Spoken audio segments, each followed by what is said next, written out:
There's a paper on your CV that I could not help but ask about.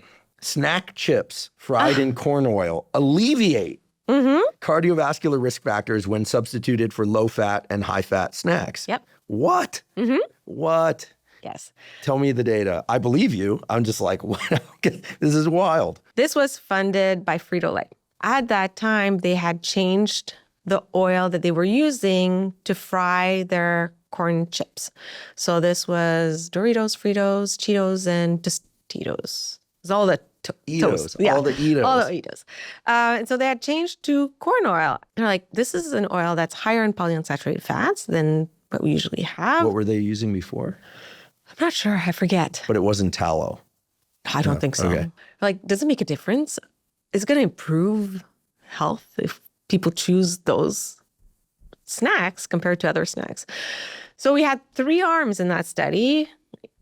Each person went through each of the 3 arms. It was for 25 days. The question was, okay, let's say you have a choice for a snack today, and you're going to go to the vending machine, and you have your option to eat a low-fat, high-carbohydrate snack, a high-fat, high-saturated snack, or those chips. So you just pick one, and that's that. So I think it was 2 snacks a day for 25 days. It was a rotation. So they had 4 different chips. So it was 2 one day, 2 the next day, like that for 25 days, and then the controls. And yeah, the better lipid profile was the one from the corn chips. They had the better lipids, yeah. And they had less lipoprotein little a, which is another factor, cardiometabolic risk factor. Data or data. Data or data. Well, I know that in the head-to-head comparison of seed oils, of which corn is, right, with saturated fat, this is where kind of the contention starts to erupt, where there are many studies now, I think, showing that when you substitute saturated fat with seed oils, that cardiometabolic risk factors go down. And this is true, right? Yep. Well, by the way, I'm just going to say I avoid seed oils actively because I like olive oil and butter, mostly olive oil. I avoid seed oils. I don't like the way they taste. I love olive oil. Okay. And there's some health effects of olive oil. Yep. And I eat small amounts of butter. And so I just like duck the whole controversy, right? And you have to make sure you're getting real olive oil, but that can be done. When you look at the studies that compare saturated fat to seed oils, you do see better outcomes for seed oils.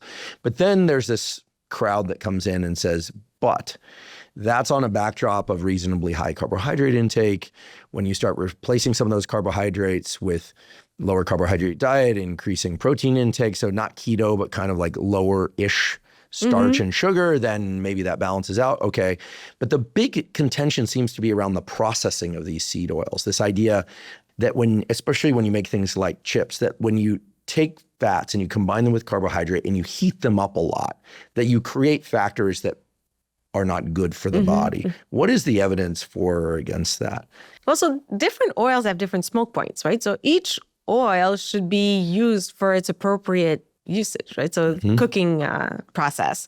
So I think that's where, people think that they should be using one type of oil for everything that they do. But some oil, like you wouldn't put flaxseed oil, for example, and heat it up to very high temperature. Are you a fan of flaxseed oil? I'm a fan of every liquid oil. I have no personal You seem very healthy. Restriction on the types of oils. I think that, oils that remain liquid at room temperature, that should be your barometer for what's better to use. I'm also not saying that people should avoid butter like the plague, right? So all in moderation is okay. Is there any reason I just can't find the argument for why anyone would replace olive oil with a seed oil.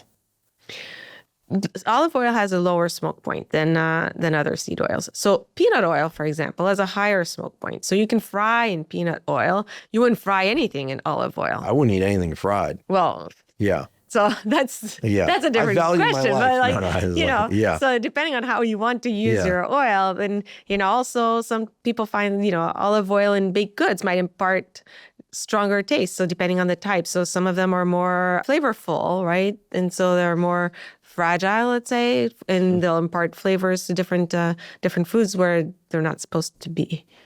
So you're not seed oil averse, nor are you pro seed oil, is what I'm hearing. Personally, Yeah. no.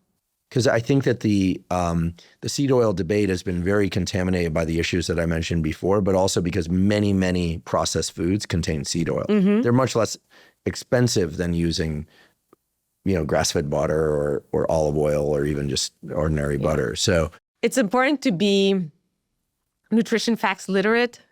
So when you're talking about processed foods, so as much as possible, cooking at home, but that's something that a lot of people don't really know how to do, feel they don't have the time for. people aren't going to start doing that. And then I'll tell you, they're not going to start doing that. And then I wish they would, but they're not going to. At the grocery store, to look at the nutrition facts panel and being like, okay, what's in here, what's in there, and comparing products to one another, right? And also what's more important for your own health.